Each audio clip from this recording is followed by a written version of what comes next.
Assalamualaikum warahmatullahi wabarakatuh. Alhamdulillahirrabbilalamin. Puji dan syukur marilah kita panjatkan kehadirat Allah subhanahu wa ta'ala. Mudah-mudahan pada pagi hari ini atau pada kesempatan kali ini kita semua mendapatkan ampunan, ridha dan rahmat Allah subhanahu wa ta'ala. Amin.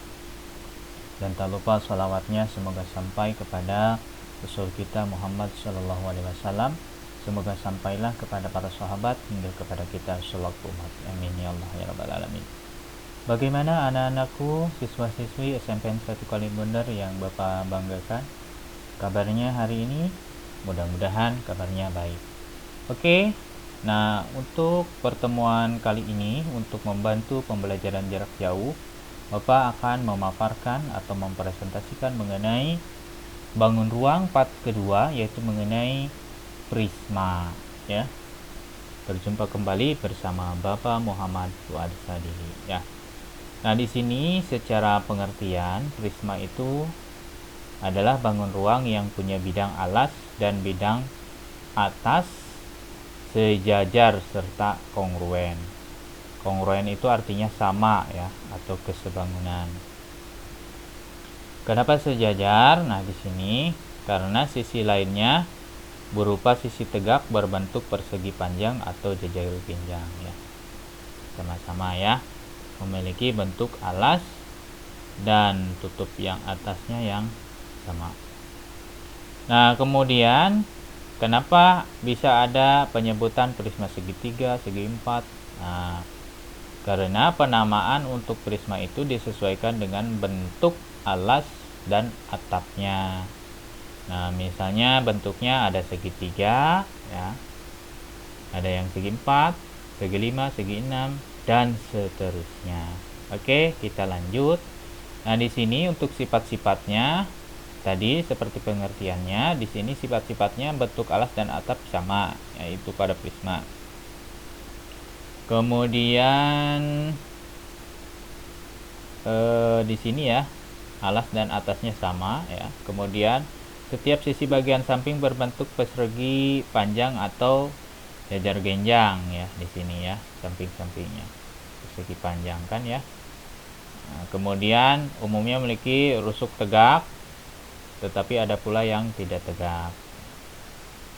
Setiap diagonal bidang pada sisi yang sama memiliki ukuran yang sama, ya. Itu, ya, bisa dilihat dari model-modelnya, sifat-sifatnya. Oke, kita lanjut.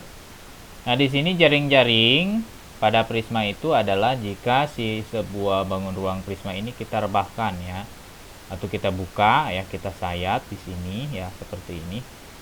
Dari sebuah bangun ruang yang terdiri dari beberapa bagian bangun datar, ya, di sini. Ada persegi panjang, persegi panjang, persegi panjang, dan ada segitiganya. Kalau segitiga, ya, kalau segi 4 segi 4-nya, kalau segi 5 ada segi 5-nya di sini, ya. Nah, misalnya di sini jaring prisma segitiga. Nah, terdiri dari 3 persegi panjang dan 2 segitiga. Nah, di sini 3 persegi panjang dan 2 segitiga. Nah, ini khusus untuk prisma segitiga. Kalau segi 4 kan di sini, ya. Berarti ada 4 persegi panjang dan 2 persegi. Nah, seperti itu, ya.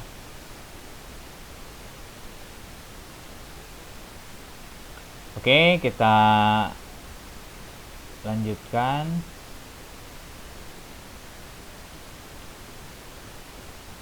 Next.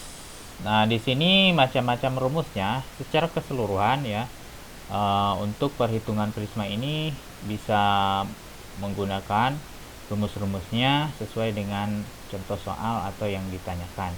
Mulai dari luas permukaan, volume, banyak rusuk, banyak sisi, banyak titik sudut. Nah, adapun ini N ini adalah seginya, ya, pada prisma itu. Nah, tetapi fokus pada pembahasan kali ini yaitu 2 saja, yaitu antara luas permukaan dan volume pada prisma, ya. Itu yang akan kita bahas.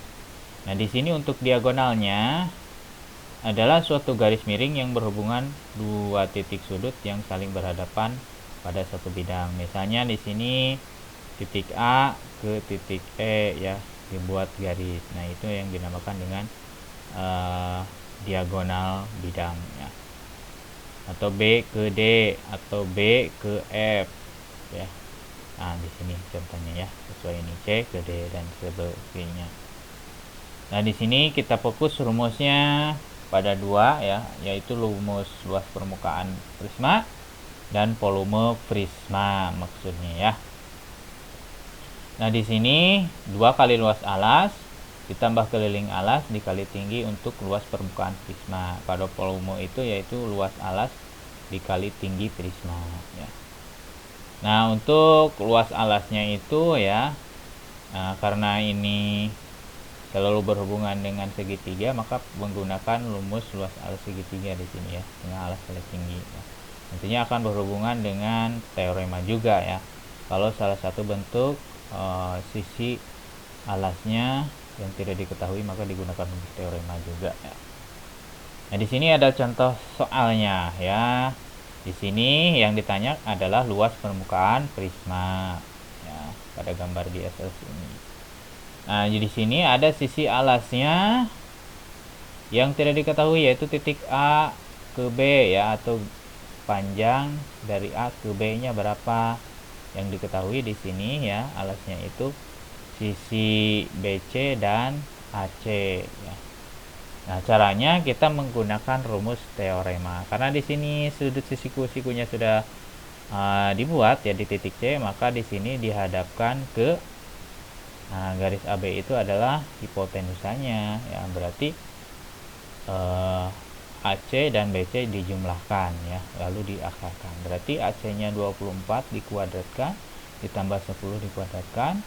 24 kali 24 adalah 576 ditambah 10 kali 10 adalah 100. Jumlahnya adalah 676. Kalau diakarkan adalah 26. Berarti 26 kali 26 ya. Berarti 26 cm. Berarti udah ketemu ya ini ya. Nah, kemudian luas alasnya baru. Nah, luas alasnya ini ya, luas alas yang berbentuk segitiga ini ya. Setengah alas kali tinggi. Berarti setengah alasnya ini adalah kan 10 ya. Tingginya ini ya, tinggi pada segitiga ini adalah 24. Berarti 10 kali 24 dibagi 2 sama saja ya. Berarti 120. Oke. Baru kita menjawab luas permukaan prisma, yaitu 2 dikali luas alas ditambah keliling alas dikali tinggi prisma. Tingginya tinggi BE atau AD yang ini ya. Berarti 2 dikali dalam kurung luas alasnya kan udah ketemu ini 120. Nah, untuk keliling alasnya kita tinggal menambahkan aja sisi-sisinya. Berarti AB ditambah BC ditambah AC ya. Berarti 10 ditambah 24 ditambah 26 dikali tinggi ini AD ya, untuk tinggi prismanya 40. Berarti hasilnya 2 kali 120 ditambah 60 dikali 40.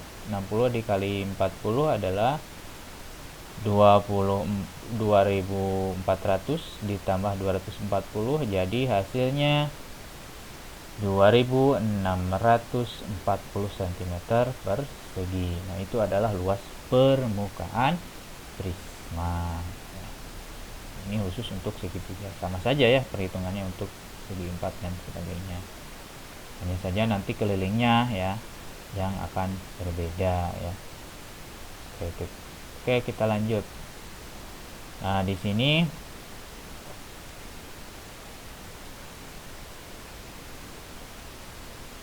ini contoh yang kedua ya.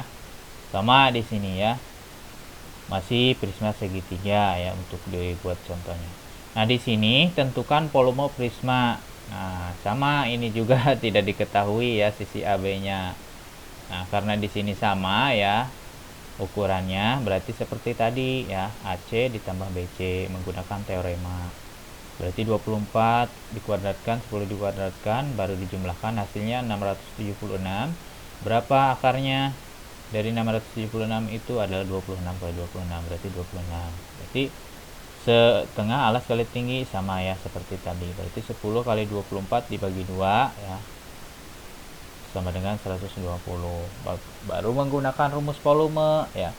Kalau rumus volume itu nggak pakai 2 kali lagi, jadi langsung ya luas alas dikali tinggi, jadi nggak pakai keliling ya.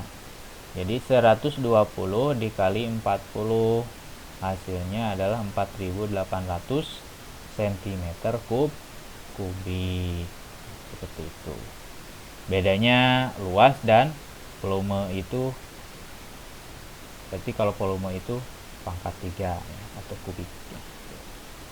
Nah ini juga luas permukaan pada prisma segi 5 ya, sama ya, segi 5 maupun segi 6 juga sama, selalu berhubungan dengan luas alas dulu yang ditanya ya. Nah, di sini biasanya kalau soalnya sudah dalam bentuk seperti ini, di sini kan panjang EF-nya atau FG-nya udah diketahui 8 ya. Karena di sini luas alasnya segi 5 ya, berarti dikali 5 ya, 5 dikali luas segitiga EOP ya. Jadi salah satu segitiga saja karena sama ya. Hari ini titik pusatnya di sini ya. Berarti panjang dari EO-nya di sini ya adalah 8 ya, dikali tingginya itu di sini 5,5 ya PO-nya, baru dikali setengah, berarti